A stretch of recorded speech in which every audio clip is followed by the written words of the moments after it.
Hi, everybody. My name is Daniel Barrera Ortega, and I'm the Programs Coordinator at the School Garden Support Organization-Network, or SGSO-Network. If this is the first time that you're tuning in to any of our programs, we're so excited to have you. The School Garden Support Organization-Network is an open peer-to-peer learning network for school garden professionals, and we provide leadership and professional development, resources and platforms for connection for members that are providing programming at the local, state, national, and I think also international level. One of the ways in which we do this is by providing these free monthly webinars. And today I'm super excited to provide you with this really awesome presentation on plant selection and seed saving. So, how are we selecting plants that we want to save seed from? What does that process look like to save the seed? And as well as how do we involve youth in this kind of program? And we're joined with Brian Emerson, Director of Agriculture and Education, and Forrest Smart, Assistant Farm and Education Manager from Rooted in Madison, Wisconsin. So again, we're really excited to have you tuning in. Next slide, please. So some housekeeping reminders. Our recording of this webinar will be shared via email by the end of the week, and it will also live in our recording library at the sgsonetwork.org/webinars. Dropping the link in the chat below as well. Here we go. So yes, this presentation will be recorded. I will also be sharing a resource handout in the chat. These are resources that our amazing presenters have identified as helpful for you to continue exploring this topic, as well as it includes the slides for today. I will also be sharing the slides in just a second if you'd like to follow along and make your own notes as well. Today you should expect to be here for 75 minutes. We'll have content through the top of the hour, and then we'll reserve the last 15 minutes for Q&A. If you have any questions, please feel free to drop them in the chat or using the Q&A function on your control panel on Zoom. It should look like a little question mark with a box inside a box. I will be collecting those, and then I will give them to our presenters at the end of the presentation. And then your feedback is so valuable to us. We want to make sure that we're creating content that is relevant and helpful for you. So please consider filling out our feedback survey at the end of today's presentation. I'm going to go through just some quick, exciting announcements from the network so we can go to the next slide, please. If you would like to continue connecting with folks that are in similar roles, similar organizations, or have similar identities, keep the learning going by joining one of our peer learning communities. These are all over active peer learning communities. They're groups that meet up to talk shop around issues or problem solve and share resources as well as expertise throughout the year. We also have two affinity groups, and of course, for affinity groups, you do have to have to be of the desired identity for that group. And if there is a group that you see here that you'd like to create but is not available yet, please send us an email at info@sgsonetwork.org so we can follow up with you on how to create that space. These instructions are highlighted in our Peer Learning Community page on our website, link in the chat as well. Next slide, please. Today's webinar is also part of our 2025 School Gardens Organization Leadership Institute webinar series. I said that in just one breath, and I'm really proud of it. This is a webinar series featuring our amazing cohort at the School Gardens Organization Leadership Institute, held in Santa Cruz, California, in part hosted by LifeLab and Whole Foods Market Foundation in partnership with the SGSO network. We are all of these presentations again are from this Leadership Institute we host. This is a week-long leadership and professional development retreat for school garden leaders from across the country, and we would like to platform them to create resources and content for the national network and the movement as well. And on that note, if you'd like to learn more about it, you can see all of our webinar series. All over webinars from the series in the chat as well. And next slide, please.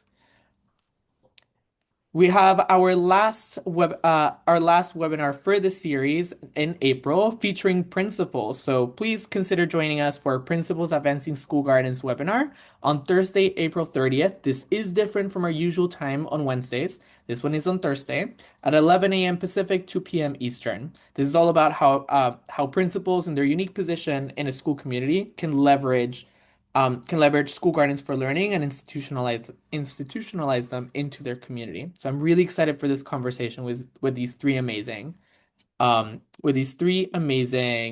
principals. Next slide, please.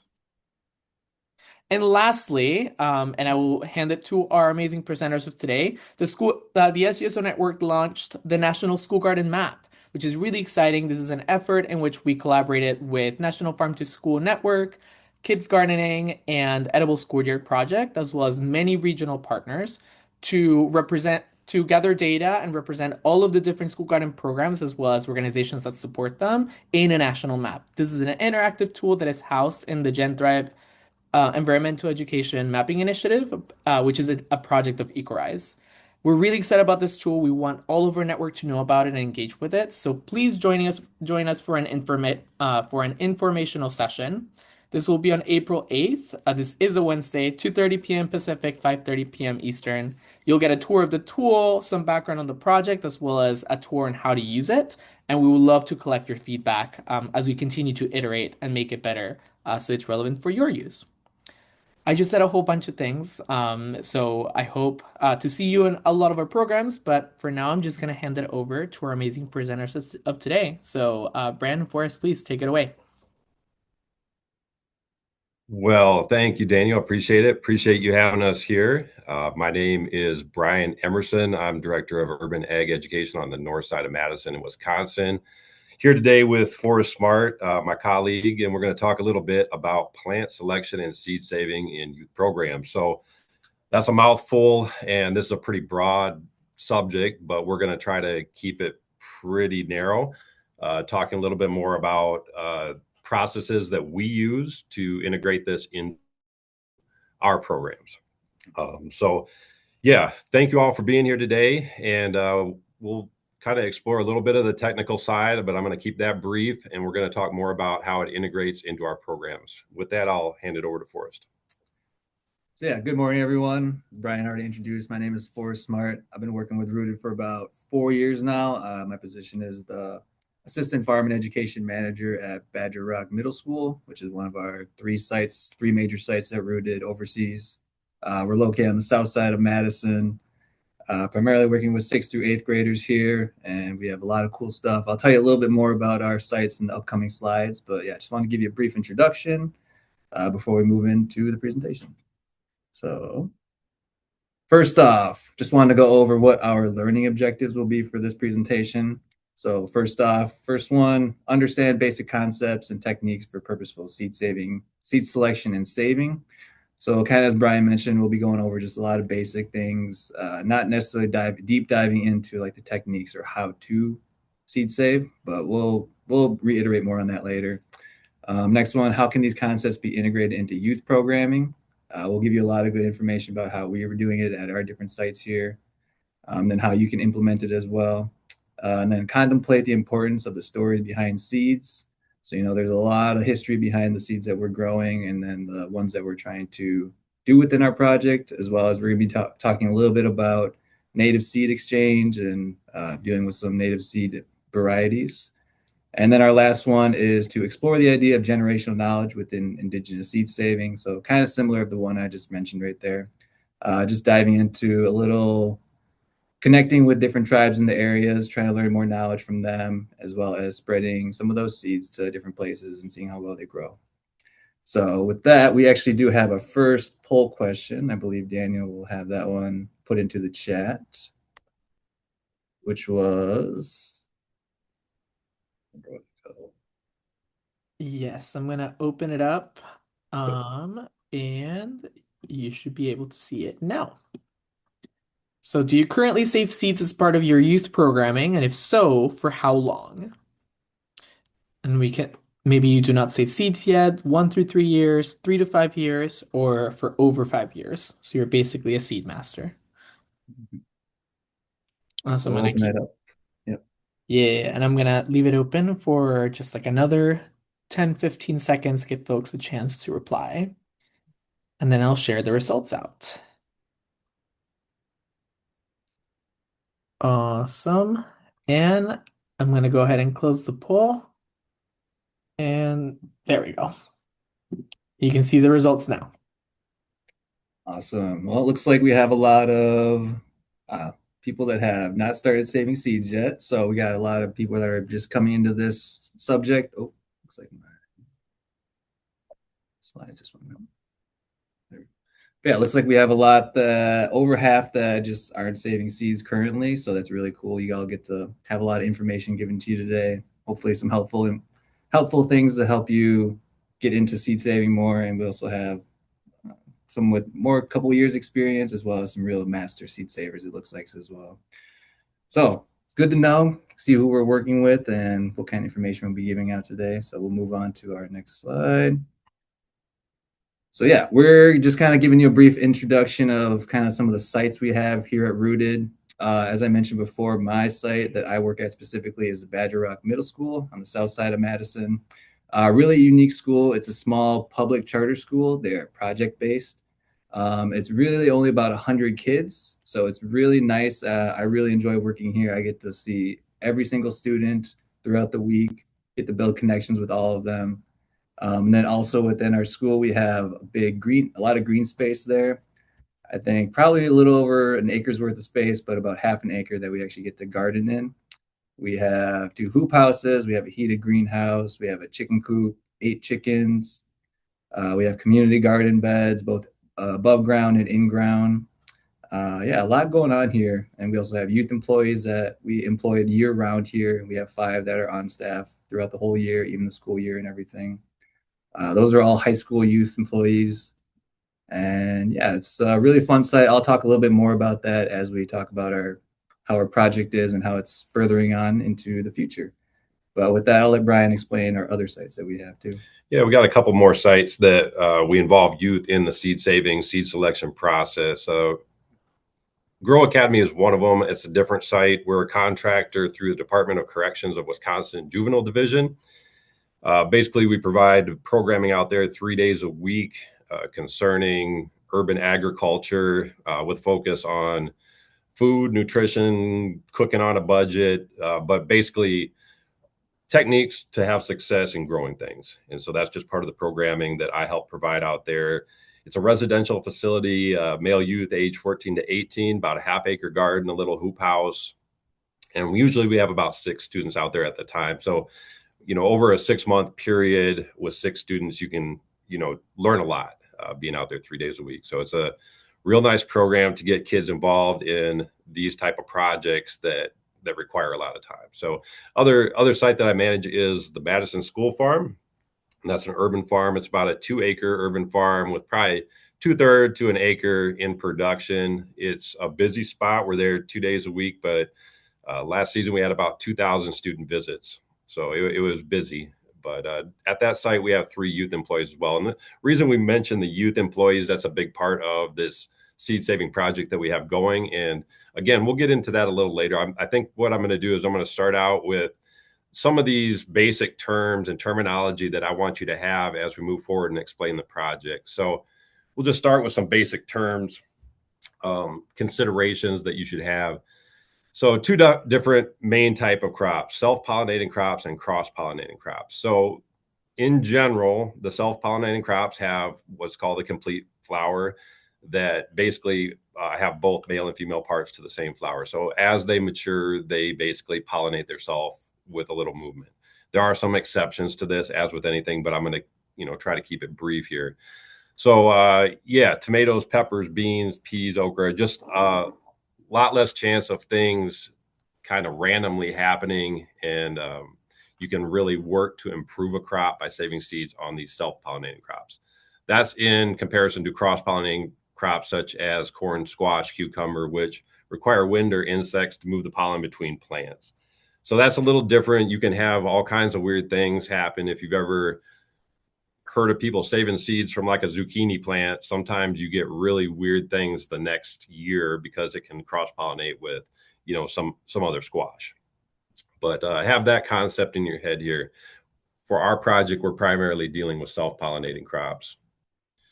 A couple more terms that are important for what we do, open pollinated. So varieties that display consistent traits from year to year, and they're nearly identical to last year's crop. So if you open up a seed catalog, oftentimes you see that OP designation after a variety name. And all that means is that people have been selecting and saving this crop over and over again, and they've gotten to a point where traits are pretty consistent, and we can count on that being what it was this generation next year. So an heirloom is another differentiation that you might see. Heirloom just means that it's an open pollinated variety that's stable, displays consistent traits from year to year, and it's been grown for at least 50 years. So in our project, we use a lot of open pollinated or heirloom seeds to start with. Okay. We also talk about how to breed plants. So there's a couple different ways to do it. We'll just explain these two. Hybridization. So this is something you'll see if you open up a seed catalog. It'll say hybrid, or it might say F1 next to the variety name. What that means is it's a little more technical as far as like moving pollen from one flower to the next in order to take the desired traits from one parent and the desired traits from another and combine them. And that next generation is called the F1 generation. And so that generation is a newer variety displaying different traits than either of the parents. So when we talk about F1s and seed saving, it's a different consideration, because if you save seeds from that F1 generation, so if I plant that hybrid tomato and I save seeds from it, the following year, if I plant those seeds, I'm going to get extreme variation. So I'm going to get about 25% of the plants that look like one parent, and 25% like the other parent, and 50% will be all over the place. You'll have all kinds of traits and different mixes, and that can be good and bad. But for our purposes, we want to have like a stable genetic kind of pool that we're pulling from. That's why we use open pollinated and heirloom varieties.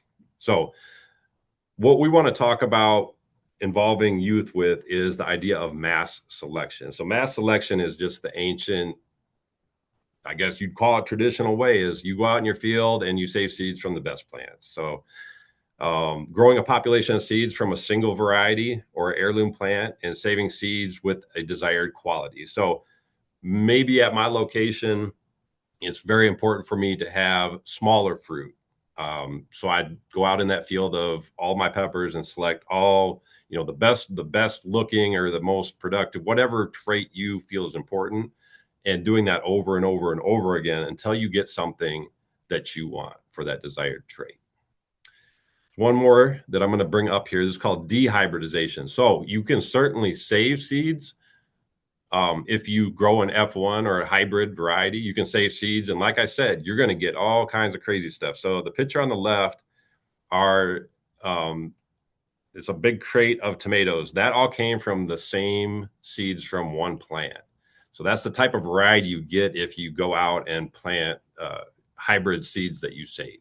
You get this wide variety. But there's a process that you can get from there to an open pollinated variety. So basically, for 5 years, 6 years, I kept selecting the type of tomato I liked out of that wide mess of tomatoes in there to get to something that's stable, that now I have basically an OP, open pollinated variety that is stable from last year to this year to the year after. It should be pretty stable. So that's a process called dehybridization. That is not anything that we necessarily use in our programs, but I wanted to bring it up that if you do choose to save seeds, that's an option.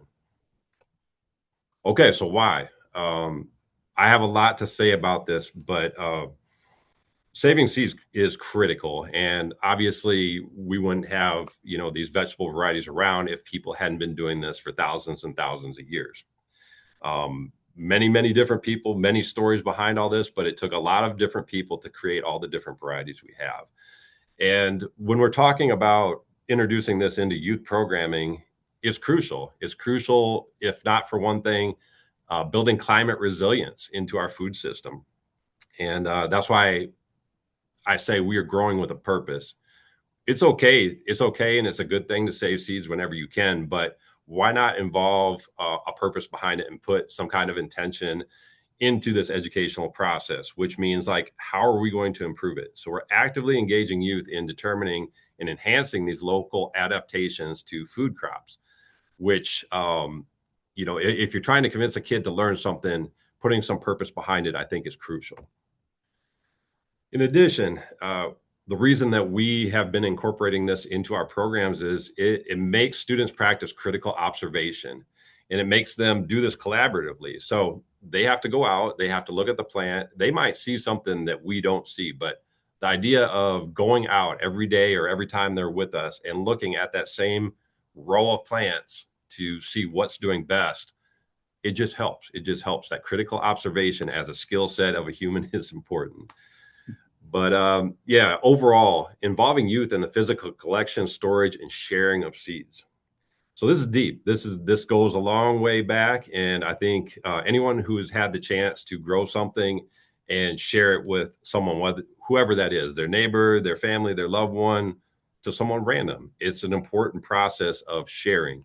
And if you can share seeds or collect seeds and share them, that's even more valuable. And that gives something a little deeper into this type of education that I think that we've been missing, putting some purpose behind it. The idea is overall, we're creating these stories that are attaching these individuals and communities to the local food security legacy. So having those youth actively engaged and being collaborative over years and years and years in helping to create something through our programs that will actually improve food security in our area is great. And I hope that makes them proud. And that's why we're including it, in our programming. So I'm going to move on here. This is a little bit of, we'll talk a little bit about how we implement this. We depend on our youth employees to accomplish a lot of this. They're a big part of this. We also involve, visitors on the field trips or whatever for the taste testing portion, which is great. But our youth employment program looks like this. We have 10 summer positions, 10 hours a week for 10 weeks. So they're here basically the time that school gets out until a week or two before they got to go back. And that's not a hard and fast rule. We sometimes have some few hours on the front end and few on the back end where they can participate. So there's 10 summer positions at our sites, 3 at the Madison School Farm, which I utilize, and 5 over here at Badger Rock Middle School. Yep. So the year-round positions over here, they are 6 hours a week, and then they get 10 hours a week during the summer. And this is all funded by the city of Madison. Just another way to try to keep kids involved, keep them out of trouble during the summer. So we're lucky to have this kind of funding. I think we have to reapply this year. It's a 5-year funding window. So it actually lets you build the program, and we're confident we'll be continuing this in the future. One of the other benefits is they get a 0.25 school credit for working with this as part of experiential learning. I believe it's under officially, but yeah, they're able to gain some school credit if they work, I believe, 90 of those 100 hours during the summer. So students that work with us, they are site specific, but they also come together as a cohort once a week to do different things, resume building type of things, CPR certification, things like that. But they all participate in the production, maintenance, and assist in the programming, educational programming as well. Mm-hmm. So we're going to show a quick video here. This is a video about last year's seed saving project here at the Madison School Farm. This last year has been built on 2 previous years of pretty casual, just experimentation. But I want to introduce you to this video here about the Madison School Farm and our seed saving project.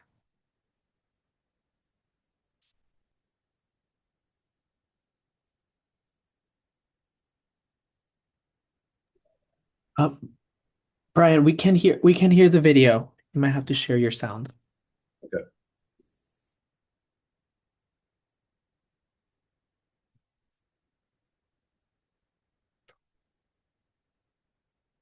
Hold on 1 second.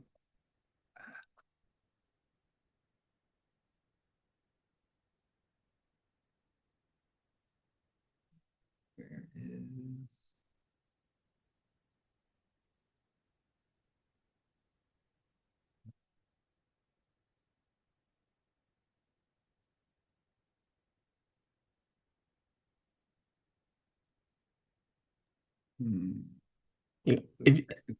is... Technical difficulties. 1 moment.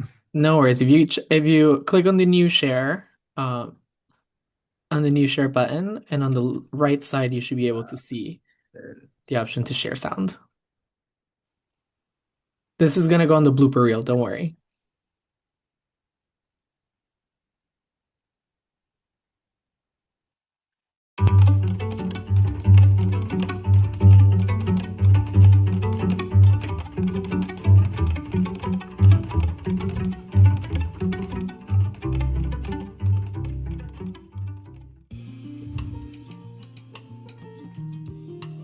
My name is Carlos Jose Rodriguez.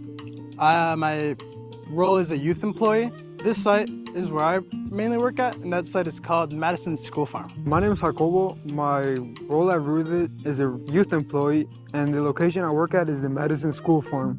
My name is Brian Emerson. I'm the Director of Urban Ag Education on the north side of Madison for Rooted. We have a project going on both at the Madison School Farm and another one of our sites called the Grow Academy, where we're saving seeds. We're working with a regional local seed supplier, a seed company called Driftless Seed Supply, to evaluate their seeds, but also produce some seeds and get kids involved in the process of saving seeds. After a few weeks planting the mustard green seeds, we started seeing some plants come out, which is pretty good. Usually takes about 60 days for it to start blooming with flowers all together. Then you gotta harvest the plant and you gotta let it dry for about 3 weeks. That's when you start the threshing phase. Really just try to leave the seeds by itself. And then the winnowing part comes in. Once you get all the icky stuff out, that's when you harvest the seeds. We'll see which seeds grow the best in that area, which could potentially help the food scarcity over there and, bring more food into the table for people that don't have it. All right, now can you hear us? Okay, let's try that again. Hey, Dylan, what's going on? Nice to see you guys. You guys saved that Mizuna seed. We worked with another grower who saved it for us before that. And when you're saving seeds, I like to think about it as kind of a time traveling activity where you're connecting back with and honoring the work that's been done in the past. That it's like each of the generations of that seed, your fingerprint's still there. It's still got the little story of being grown at Rooted. The pepper seed saving project, that is a Doe Hill pepper that Brian has actually been seed saving for around 7 years. And the point of that project is so then there's a good pepper to have around in this southern Wisconsin area that's adapted to Wisconsin's weather and all its business. Every year I see what plant has the most on it, which one has the first ripe ones on it, and I save seeds. And the idea is over time, we're gonna have something that produces a lot, that ripens early, and tastes great. I think it's important to participate in seed saving because in the future, when you do seed saving, you're gonna have a good plant that's good in your location, in your environment, and in your preferences.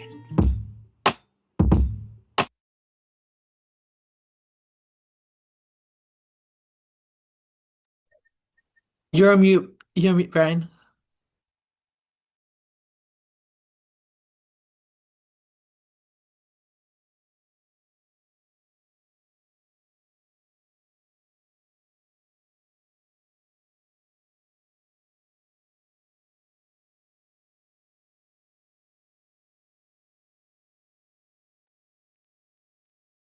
One second, gotta share the screen one more time. And we're back.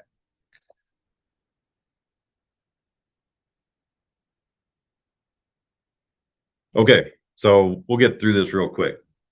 Two different parts of this. There's a variety evaluation component, and then another part, which is the selection process. So variety evaluation. So first of all, identify open pollinated and heirloom varieties in your area or a source for them regionally or locally. So on the right are some of the companies that we utilize to get some of this source material. I encourage you to look around and see what you can find in your area.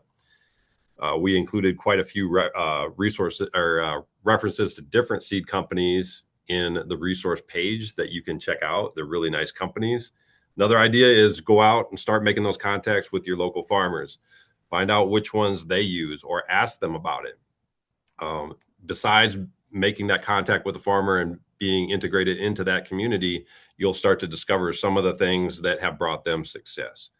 So once you find those, we encourage like you plant out a few different varieties of a single crop and just have the youth take notes and observations. So this is the multidisciplinary part of it.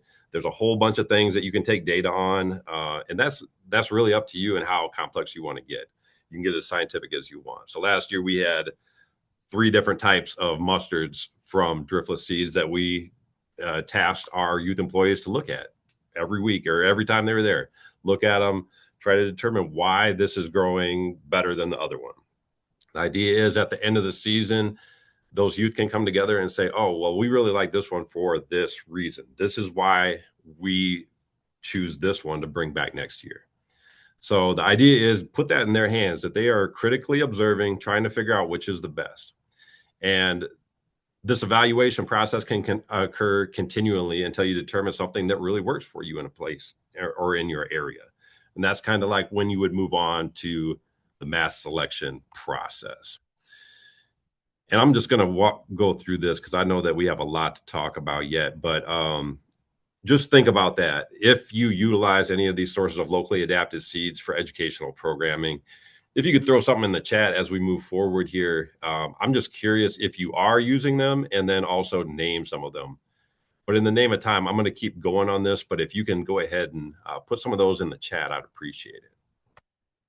Okay, so the selection process is the next thing. So planting multiple plants of the same variety. So once you identify some OP heirloom variety that you want to go with, start planting it out. So plant at least 10, usually at the school farm. I'm planting somewhere around 70, 75 of those plants from a single source. Collaboratively determine what traits you want to look for.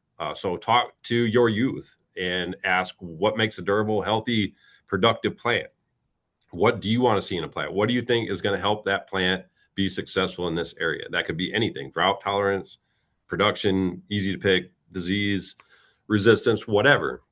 But working with students to understand, what does that mean, and how can we move forward with that? So our technique is this: assign a color to each trait. So once you determine 1, 2, 3 traits that you want to look for to improve it so that it's even better the next year, you go out during that season and put that associated colored little stake next to the base of that plant. And so as those fruit get ripe, you look for maybe three plants of your 10 or 3 of your 100, whatever, that display that trait, and you put those little tags by it. At the end of the season or somewhere in the season, save seeds from those healthy plants, any of those that are still healthy with unblemished fruits that you already identified for that trait.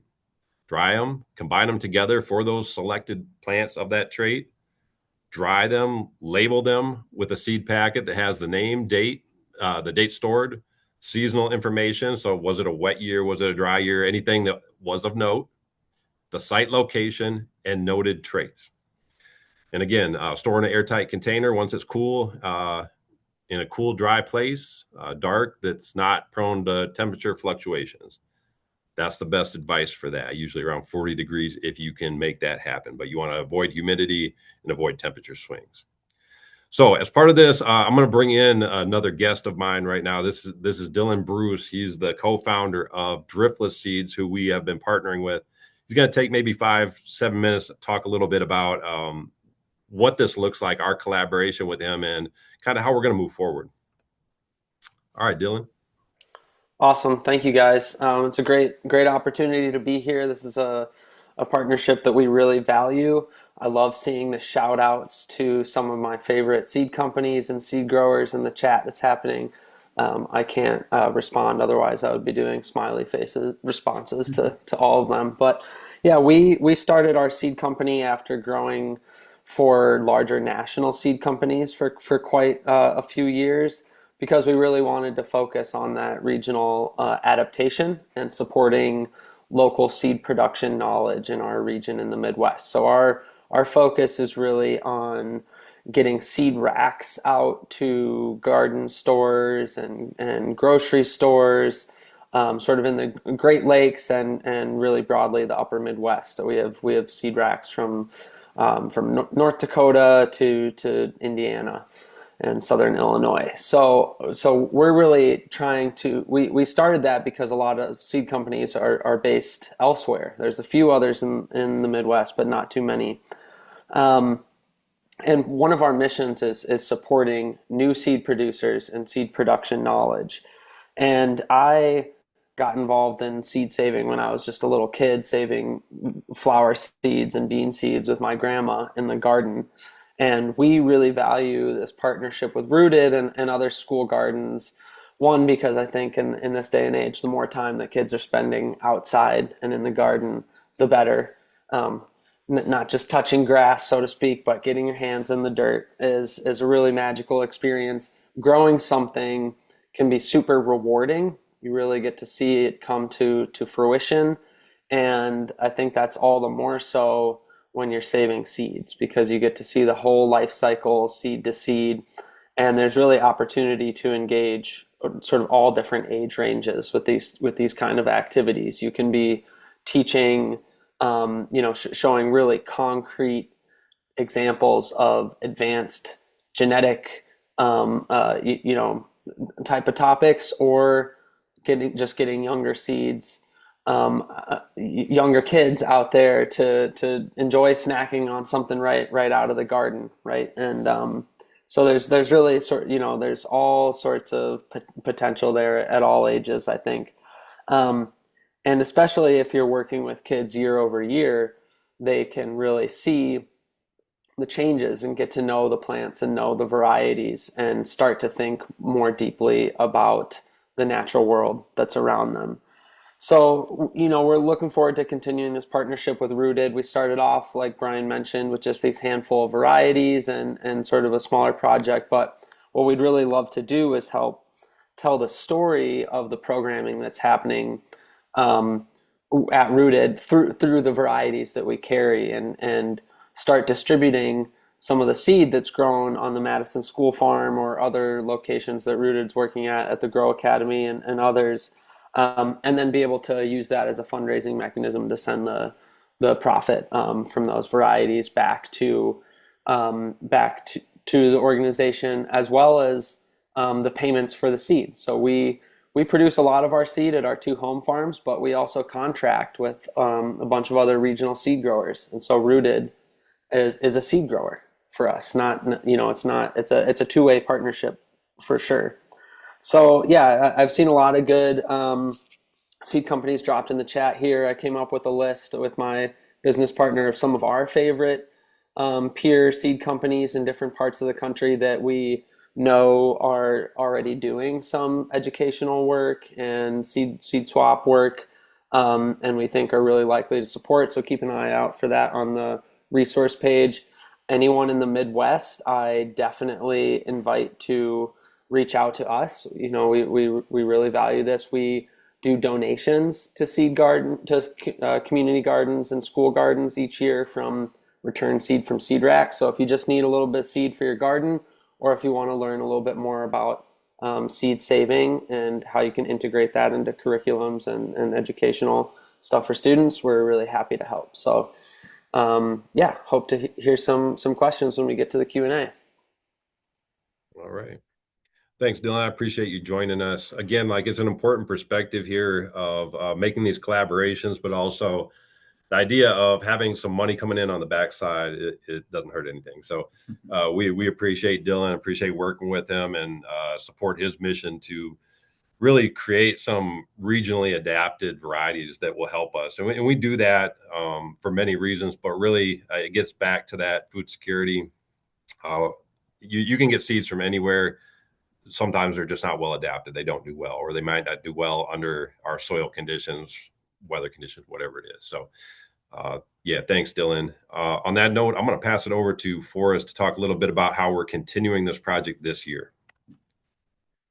All right, so back to me. So yeah, as Brian was mentioning before, he kind of mentioned how the whole process works for this seed selecting project and how we involve our youth employees, especially with the project.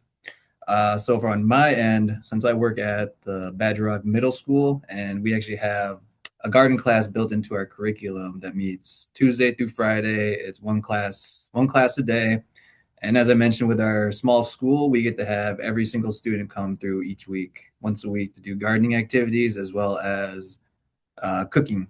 So half the class is doing a garden activity, garden maintenance. It could be even some crafting, but then the other half is doing kit or cooking within our culinary classroom, getting to use a lot of fresh vegetables right from our garden, right into our recipes. I really love this program. We get to do so much with the kids. I mention to them all the time of how lucky they are because I don't think I've ever heard of any other school that I know of that's doing a program like this and how much exposure they get. But in doing so and having this class, I felt it was a really great opportunity to introduce this project to them as well, and a way to get them involved with seed selecting instead of just doing a lesson on what seed selecting is, getting them involved with the whole project throughout the whole season so they can see what that whole process looks like, be involved with it, and then as well as selecting seeds from what they like and having it continue the stories on for future years, future seasons as well. So I just want to give you a little update on that. Just the pictures on here, the one on the left, that's me and my farm team at Badger Rock. Me, my partner, or not partner, but coworker, Kaylin Brennan, and then my manager, Sarah Carlson on the right. And then here we just have a picture. I actually just took this the other day. As you can see, all of our snow is gone in Wisconsin finally. Starting to get some grass growing again. But yeah, you can just see we have our hoop houses, greenhouse, our little chicken run here. So I just wanted to give you a little showing of what our spot looks like. And then also a part of this project, we really wanted to involve some partnerships with it, just to get some more exposure to our classes here at Badger Rock, and then just to kind of show them the scale of what this could do or what this could be like.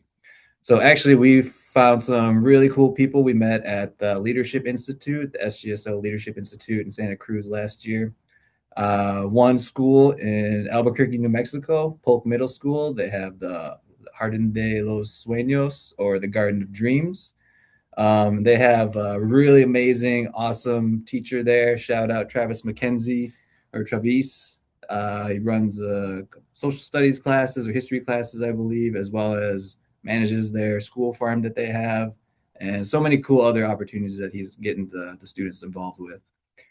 So shout out to them. Me and Brian actually got to go visit them in Albuquerque back in December through the Farm to Cafeteria Conference, National Conference. So we got to go visit Polk Middle School. We got to see what they're all about. And it was really inspirational because they're doing a lot of the same work we're doing here at Badger Rock. Very similar programming, a lot of the space that they're using and what they're doing is just, it was really cool to see that they're doing something that we're doing too. So we really wanted to partner with them to kind of do this pepper seed saving project as well with them to give the kids a little bit of exposure of different climates, different regions that can grow the same peppers. And then also in San Antonio, Texas, Gardopia Gardens, Stephen Luck, I think I'm saying that right, as well as Sherry Lim, who were also at the SGSO conference. We met up with them. Amazing people doing amazing work over there, building through community garden-based education in the communities, businesses, as well as schools. So we're also partnering with them to roll out this pepper project as well. And just to kind of give you a little background of how I'm planning to roll this project out with our middle school students. Again, this can be something that you all could do if you are working with classes year round or have a garden program that's year round through the season. So for ours, we're going to be doing a lot of data collection and observation, as Brian was saying, just trying to get the kids to observe starting plants, how they grow, the beneficial traits we're looking for, and just having them have like skin in the game and actually getting the opportunity to have a hand in selecting our seeds and selecting what we're going to be growing. Another way we're trying to get the kids involved is we're going to try to have some virtual connections. So with Polk Middle School and Travis McKenzie, I've talked to him already. We're planning on sharing some video logs of students planting as well as pictures. The real big goal, hopefully at some point, either in the summer, maybe in the fall, maybe we can do like a live Zoom call between our classes, get the students seeing one another from all the way across the country, but also sharing this similar project that they're doing. And yeah, showing them that, this can be done other places and it is being done somewhere else so that they're involved in a bigger picture than just what they're seeing right out in their garden. So really, I'm hoping to unravel that, get that going once the summer gets going. Then again, just sharing these seeds, sharing these stories along the way. The picture I have up here, the little 3 manila envelopes I have, those are the 3 seed varieties that we're growing, the 3 peppers that Brian's been selecting. So we're growing those varieties here at Badger Rock Middle School. Brian sent those out to Polk Middle School in New Mexico, so they're growing those out as well. Then as well as Gardopia Gardens in San Antonio, Texas. So all 3 of those seeds will be in all 3 sites, and we're going to be just seeing how they do throughout the season. But then also, I'll kind of go into these other seeds a little bit more near in a couple more slides. But the ones on the left, these are actually all seeds that have been saved from Polk Middle School that Travis has been saving over the years, and he was able to share with us back when we visited them in December. And so we're going to be doing a little bit of the same project. A lot of these will just go right in the ground, so we don't have to start them in the greenhouse or in the pots right away. But I'm going to have the students plant these as well in our gardens and kind of doing the same thing like we're doing with the peppers, just seeing how well they do, what plants do best in our climate. And then we'll actually end up doing a little bit of seed saving come late summer, fall time with these seeds as well. So looking forward to that. We got some corn, some carrots, peas, and then some beans on the bottom from New Mexico. So really excited about kids and having them grow them. And then just continue on with our protocol or what we'll be having at the end of late summer and then into the early fall. It'll be the next school year, but we're going to hopefully have some taste tests. So once these peppers come in, we're going to have the students come in and harvest ones that look the best. They'll have a little form. I'll share that in just a second. But yeah, just having the kids have a say in what they want to grow next year. They'll taste the peppers, vote on which ones they like best, and then those will be the seeds we'll save for next year. But yeah, just kind of rolling out how I plan to do this project for our school. Again, might be a little different for depending on what your programs look like, or if you're working directly with students or just like on field trips. But for mine, we planted seeds 2 weeks ago. So we planted all of our pepper seeds in our greenhouse right now. We have a couple trays of each. I just made a short little seed starting log right here. This will be in the resource handout as well. Again, just having the plant name, when we seeded them, the germination date, and how many days it took to germinate. So this will help students kind of understand like, oh, which seeds did best, and we'll try to keep those ones that germinated the first. Try to keep those ones in the standing, and then transplant date of when we'll put them in the garden, just so we know when we actually got them in the garden, how well they did for how long. And then, yeah, as Brian said, we'll probably just choose, since we grew a whole tray of those plants, we'll just choose the best 10 once it comes to the transplanting time. So that's our protocol for spring. We'll be taking pictures, trying to do some video logs as well. Here's just a picture of the other week. We had our students planting the pepper seeds. So yeah, that was a really fun activity. Just having them, just explaining to them about what this project was too, that this is going to be an ongoing thing, and it might not be coming up this spring, but in the future, it will be something they'll be more involved with. And then for the summer, so as Brian mentioned, we have all of our youth employees over the summertime. They'll be the ones who will mostly be doing all the garden maintenance, helping maintain the gardens, weeding, all of that. So in the summer months, they'll be the ones taking care of those plants, making sure they're doing good. And then we also will have a 2-week summer school program here at Badger Rock. So I was really happy. This is the first year we're doing this one, and it kind of came at a perfect time. So some of the students from this year will be returning in summer school, and hopefully some of those same students, we can have them continuing on this project. As Brian mentioned, we'll put tags on the plants that are doing the best, or the ones we're looking for the best selective traits. So that might be which ones fruited first, which ones have the largest yields or fruit, which ones are doing best against like pest resistance or just doing best overall. So we'll do that, have them kind of take part in that observation, collecting some data, marking the tags on the plants that are out in the garden. And yeah, that'll be really cool. Looking forward to that, as well as just seeing how the plants do in the summer. And then come fall time, again, since we're 6th through 8th grade, all the 8th graders this year will move on to high school. But come September, we'll still have the 7th and 8th graders returning. And for that part, we're going to introduce it right away in the beginning of the school year. I'm going to have a seed saving lesson ready, as well as a couple videos. I think I shared a good video on saving pepper seeds specifically in the resource handout too. But yeah, looking forward to having students come back, see the peppers that they grew, see how they actually did. And then, yeah, I have a little log sheet here, just having what pepper they were when they were planted, some basic just details about it. And then we're going to have them do a taste test. That's the biggest thing I'm looking forward to, is having them taste the fruits of their labor, or kind of part of our labor too as well. But I'm really looking forward to that, seeing which ones they like best for tasting. And again, just to have them involved with the whole process, not just like learning about what seed selecting is and saving and then just moving on to the next lesson. And then a part of this too, hopefully we'll be doing some video logs of this. And the hope again is maybe share some fun videos, maybe share a recipe with Polk Middle School or Gardopia, and just getting some more involvement, letting the kids see things happening in different regions, and then just getting them involved with it overall. And Brian can talk of this next part of it as well. Yeah, so last year we piloted this. It takes a while to process peppers and save the seeds. So we partnered with high school culinary classes in the area to help us in this process, and it was a win-win for everyone. We just set up different stations, so each station had its own variety. Kids cut them open, took out the seeds, and then they were able to process the rest of the pepper for freezing, basically, that they were able to use for the rest of the year. So they got these high quality horticultural peppers, organic peppers that they could use in their culinary class. That again, as time goes on, these are all going to be regionally adapted, locally adapted fruits that they'll have the opportunity to know how to cook with. So it gives them a leg up from the culinary standpoint as well, but it also helps us out by really increasing our capacity as far as how many seeds we can actually save.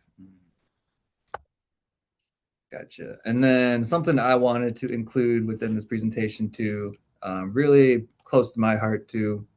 I come from 3 different native tribes in Wisconsin: the Ho-Chunk Nation, Forrest County Potawatomi, as well as the Bad River Band Ojibwe tribes. So something I really just want to implement more in our schools, in our communities, in our organization, is just involving Indigenous knowledge, Indigenous teachings, as well as this one, trying to see if we can involve some Indigenous seeds in growing some of these varieties and learning more about them. So if you don't already have connections or ways you're just trying to think of ways to get in or contact people, that's something I really encourage you all to do. Again, exchanging native seeds is great for educational use and knowledge, learning about these traditional ways, just how these generational seeds have come into our hands and how they're continuing on their stories. They've been planted for so long, means of sharing of resilience, recognizing the immense contributions of Indigenous peoples to our food security. And just as I mentioned, just getting exposure to students, to the community, increasing the literacy of Native foods, cultures, and traditions. That's the big thing I just want to just get through for now. But one way I've been working on trying to get this going as well. I've been connecting with some tribal leaders or some people within the different tribes around Wisconsin lately. One person I got in contact with, she's the Department of Agriculture director. Her name is Hinu Smith. She's of the Ho-Chunk Nation. She's been in that position, I believe, for about 3 years now. Had some good meetings with her in the past, and just wanted to see if she had any knowledge or if she knew of any seeds that I could maybe acquire, both for growing here at Badger Rock Middle School, just so I could teach students about it, have them learn the stories, where they came from, the uses of it.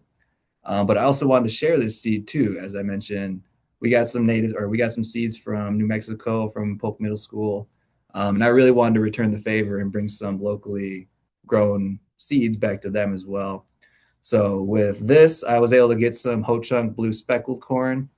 The story behind this, the Ho-Chunk Nation acquired it from University of Wisconsin, actually, who was given the seed from the USDA to help further it and keep it going.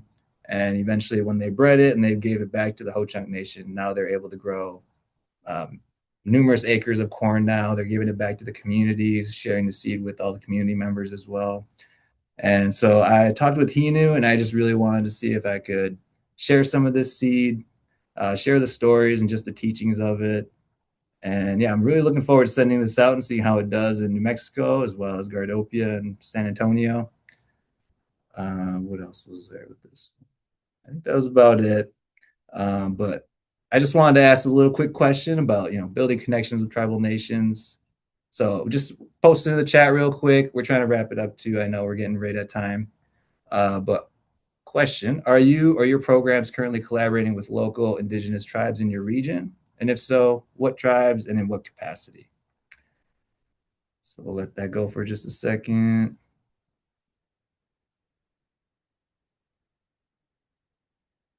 And then after I read a few responses, I'll just give a quick one last little reminder I just wanted to mention. It looks like Chickasaw tribes, St. Regis Mohawk, awesome. Kohari swap, seed swap, Osage. Not yet, but would love to. Awesome. Sweet. Well, we can keep entering some in the chat. I'd love to look over where or what tribes you all are working with or would like to work with. But yeah, just one other thing I wanted to mention when working with tribes or tribal nations, me coming from as a member of a tribe or a couple different tribes, there definitely is just some things you want to consider before asking of these asking for seeds or any kind of request. You always want to come with intention and you want to have something to give back. You don't want to just be asking these tribes for seeds so you can grow them and see how well they are. And then, some might see that as exploitation or taking advantage of tribes and their natural gifts that they have. So whenever you are contacting your local tribes or someone from a different tribe, just always coming in with respect. Their culture, these traditions, these seeds, they are sacred. You just want to always mention that, what you're going to do with them is of good intention. You're going to use them for educational purposes, never for profit. You're not going to sell anything. You just want to make sure you're coming with something that's of value to the tribe as well. You don't want to just take from them. That's just something in most Native culture. You always give something back. You never take something and just nothing in return. So just having that consideration when you're working with tribes. Again, like I went through these different people to get some information with the Ho-Chunk blue corn. The kind of the reasoning that I got for permission to share the seed was in Polk Middle School. There's a lot of Pueblo Indian tribes down there. So it's kind of going from different tribes to different tribes. And that's what really kind of solidified my permission to give these ones out. So it may not always be that way, but just something to consider and just to remember. So that's about all I got for that one. And I think we'll just move on to finishing up our slides real quick. A couple of things we wanted to just leave you with, for taking action. Things you can do for the future in your programming is, identify varieties and sources for seeds that are already well adapted to your area. We want to plant out these varieties with students to see what works best, acknowledging that this is an ongoing process and that some varieties may not grow well. It's just something that it's always something you just want to make sure you're reiterating, considering. And then last one is just help students understand the important work of crop improvement and how it's crucial to community food security. And then lastly, just save some seeds. It's always great to be able to share your stories, continue on the seeds that you're growing and doing the important work of, actually taking back the power in your own hands, saving seeds. All right. And I guess just to wrap it up, here is our contact information. Feel free to reach out to either of us.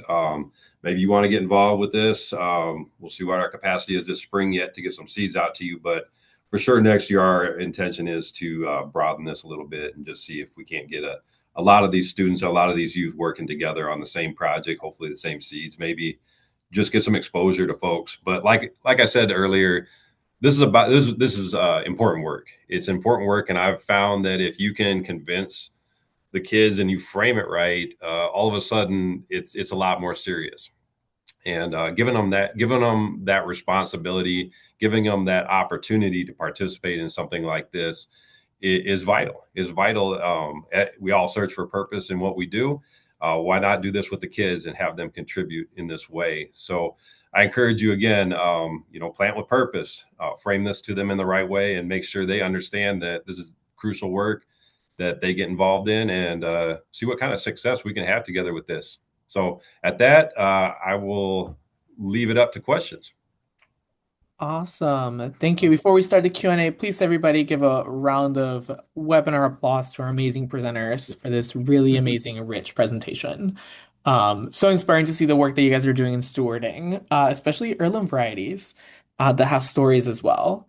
So, and also want to acknowledge the chat has been really, really active, really amazing to see everybody engaging. So thank you all so much. I have some really amazing questions, and please continue to drop them in the chat, or if you like to use the Q&A function, I'll be reading them through. So, starting from the top, first question is, how and when can schools or community gardens request seed donations from Driftless, especially for someone from Wisconsin? Yeah, so folks can drop me a line on the contact form on the website.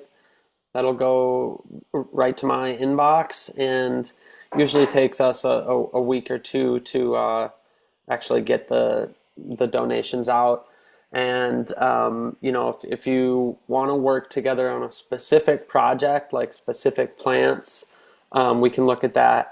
But easiest is we'll probably send you like a smattering of a lot of different seed packets of different crop types. Awesome. Thank you, Dylan. And is there um any specific time of the year that is most helpful to request them, or just Best anytime? best is like in the winter, but it's sowing season now, so get those requests in soon if you want some this year. Sounds good. Thank you. Um, I might I'm gonna take a wild guess on this one, but what is the best way to save wet seeds? And is it lacto fermentation? Depends, I guess, what you're saving. So like tomato seeds, yes, you got to go through that process of it's kind of just like a wet ferment. They got to, kind of break that gel coat that's on the seed, let it dissolve a little bit, just like a rotten tomato would do sitting on the ground. But and then running them through a sieve or something with some water is usually the best way to do that. But it depends on what you're doing. I mean, I would never do that with peppers. You probably could. I just wouldn't because of the ease. So yeah, it depends on what you're saving seeds. I don't know. Maybe Dylan, you got some other thoughts about? I saw a bunch of rotten cucumbers in your truck once. Yeah, cucumbers have to ferment too. They both have those enzymes that inhibit germination. But yeah, other stuff, it's like the fermentation process really risks just sprouting them. So you don't want to ferment for more than like 12 hours for most stuff. Awesome. Next question. For how long do seeds maintain quality after seed saving? What is the sprouting rate of home seed saving? I mean, the tomato and pepper seeds that I save, if you have them in a good location, I've had fairly good luck, like 5 years down the road for at least the peppers and tomatoes. It depends on what you're saving. Beet seeds don't save worth a darn for me. A lot of crops, you in 2 or 3 years, I would say. But Dylan, you probably got some thoughts on that. Well, I'll maybe just add that if you're saving seed for use in your own garden or a school garden, don't worry too much if it's low germination. Just go for it, experiment. You don't need them clean like they come out of a seed packet. If it still has some chaff in there or little bits of the tomato skin, whatever, it's going in the soil anyways. So give it a shot. And the most important thing is to get it really, really dry before it goes into a sealed container. And if it's really, really dried down, you can even put it in the freezer and then they'll save for a long time. I think This is the next question is kind of piggybacking off of this. How long can you store seeds before you use them? This person says that they've heard that seeds have an expiration date, so they don't produce as much when you have them fresh. I'll maybe just say that the expiration date that you see on seed packets, that's due to our seed labeling laws that we have to have a licensed germination test within 12 months of sale. So don't worry too much about that. Like Brian is saying, a lot of stuff can keep 3 to 5 years pretty easily if it's stored in a cool, dry place. Some things like onion seeds will store a lot less long, and sort of larger seeded stuff with a lot of protein and a lot of carbohydrates in it, like corn or beans, maybe don't save as long.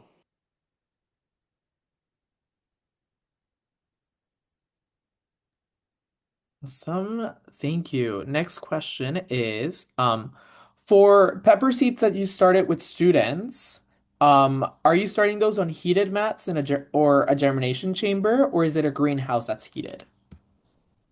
Yeah, for the ones we're starting at Badger Rock, we're just doing it in our heated greenhouse. We don't have any mats or lights or anything on them. So just in our greenhouse, we try to do our best, watering every day. It's automated too, so it does have vents to open up and allow to cool and heat up as well. So that's all we've been doing. We don't have a lot of fancy equipment as much at our greenhouse. Try to keep it pretty easy for the students to maintain. So yeah. Uh, Great. Next question is, you might already have this, but is your seed saving class resource, did you add, is that in the resource handout? Which one was that? Say it again. This person is asking about a seed saving class resource. Yeah, I think most of it will be in the slides of kind of how we're rolling out the project. I have some of the handouts, the forms in our resource handout as well. But I think yeah, just going through the slides, watching the video over, that'll just kind of give you the gist of how our protocol is going to roll out. Yeah, and this is a great shout out for the resource handout because there are some data collection tools that Brian and Forrest use that they've added to the resource handout. So I'll drop that in the chat shortly again and just bump Mhm. it up, and you'll receive it also in your email with the recording. So, finding my place. Next question is, do you store your pepper seeds in the freezer or in a mason jar in a cool, dark place? Do you have a preference? I don't store mine in a freezer. I dry them really well and I put them in the back corner of my basement, which is a pretty dry basement, but up off the floor a little ways. So, yeah, I've never had the guts to put it in the freezer. I was just always scared there'd be enough moisture that they'd crack or something. But yeah, I don't know. Yeah. And then here at Badger Rock, we're pretty low key. We just keep our seeds in some totes, kind of in a shaded area, kind of away from the light, windows and everything. So none of that, no freezer here at Badger Rock either. I kind of like the idea as well of like neglecting seeds and like planting them and see which ones come up. So maybe that's considered another trait, right? The longevity of those seeds. I don't know if that's true or not, but um, saving seeds in a school garden, is prone to neglect, so to speak. Things happen and people get tired and hot, but like there's always room for, I think, this type of activity within it. I just want to throw that in there. Is like neglect can sometimes breed something really cool and something really resilient. Awesome, awesome. Dylan, do you have a preference as well, on how you store seeds? I would say if you're nervous about having them dry enough, make sure they're in a paper envelope or paper bag where it's still breathable, so that if there's moisture still in them, it can evaporate slowly, in a place with good airflow at first, and then you certainly can put it in a mason jar, but again, it's got to be really really dry before you do that. Same with any like tote that has a really tight seal or anything like that. They have to be perfectly dry. If you put it in the freezer, you do want to have it in a sealed container, because when you take it out of the freezer, the cold material will attract moisture, and you don't want that getting into the seeds. So make sure it comes up to room temperature before you crack that open. really, yeah, I wouldn't worry about putting your seeds in a freezer a lot. And again, even if it's donated seed or old seed, like if the germination rate is a little bit low in a home garden or school garden context, it's often okay. You can just overseed a little bit if it's old. Awesome, thank you. And I do want to lift up that Aaron just shared in the chat that somebody found corn seeds in the back of their garage that was decades old. They were able to bring it back because they just planted them. And they germinated. So longevity absolutely is a trait to breed for. Okay, we got two more questions, so let's see if we can get them through before we have to wrap up in 5 minutes. Is there a certain amount of time before each plant seed is ripe? For example, a minimum amount of time the tomato should stay on the vine before it is used for seed, or an amount of time to leave lettuce seed on the plant before collecting it. I mean, I for the peppers, I just wait till they're turn solid color, whatever color they're going to be. I figure that's probably enough. Yeah, lettuce, when some of it starts to fly away, that's usually when I harvest that. But yeah, Dylan, what do you have to say about that? Yeah, I have a seed saving workshop handout that I'd be happy to share with folks for a template that you could then adapt if you're doing something. Again, drop a line on the contact form on the website. And yeah, for those what we call wet seeded crops like the squash and peppers and tomatoes, really and melons, that stuff. For the most part, when it's ready for market, when it's ready for eating, the seeds, at least a good portion of them, will also be ripe. There's some things like cucumber and eggplant that'll take a whole another couple of months to fully mature. And for dry seeded crops, what you're looking for is either the free seeds like lettuce that are held externally, or the pods, like on a brassica mustard green or radish, that kind of thing, to start to dry down, and its attachment point to the stem to dry down. And the best time to thresh those is when the pod or attachment point are dry, but the stem is still a little bit green, so that you don't break up the stem and get as much and get it into the seed. But yeah, we've got some resources about that, and there's some of the other seed companies in the resource list like that have good information on seed saving as well. Awesome. Thank you so much. And yes, I'll definitely follow up with you, Dylan, so we can get that added to the resource handout. And last question. Um, how did you choose your peppers? I chose, well, that's a whole nother story, but I used to work professionally for the university. I did variety trials for about 15 years or so. So I've grown lots and lots and lots of different varieties. I knew what had performed well for me under those conditions. So if you want to check out something, Seed to Kitchen Collaborative, University of Wisconsin. And that's kind of the work I was doing before this to help inform it. But yeah, that's how I started. Doe Hill is one from, I think, Carolinas, somewhere up in the hills, up in the mountains. Another one is called Bridge to Paris, which I've been working on for like 7 years. So I'm calling it Bridge to Madison now. I hope that doesn't offend anybody. Another one's called Grenada Seasoning.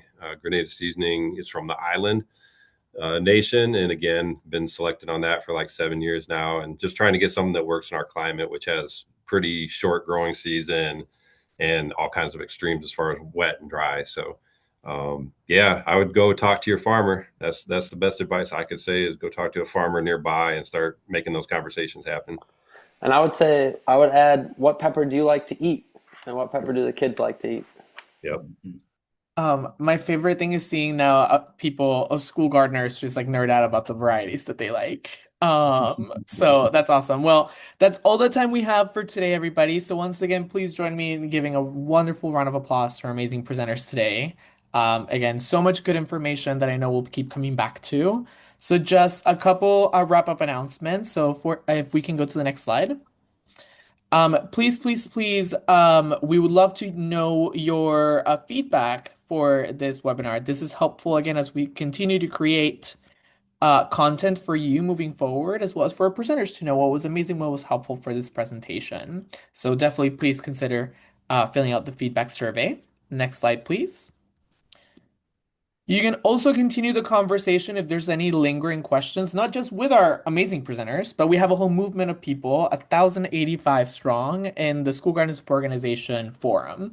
So this is a great way to connect directly with other school gardeners. So I highly recommend that you take advantage and join, and post your questions on how folks are seed saving or what varieties they might like. And lastly, next slide. Thank you again so much for joining us today. Please keep up with us on social media at SGSO Network on Instagram, facebook.com/SGSO Network on Facebook as well, or explore our website, sgsonetwork.org. If you have any questions, feel free to email our info box as well, info@sgsonetwork.org. So thank you all so much again for joining us. Thank you, Brian. Thank you, Dylan. Thank you, Forrest. And we'll see you hopefully sometime soon. Go save some seeds. Bye, everybody. Take Thank care. you. See you. Thank you.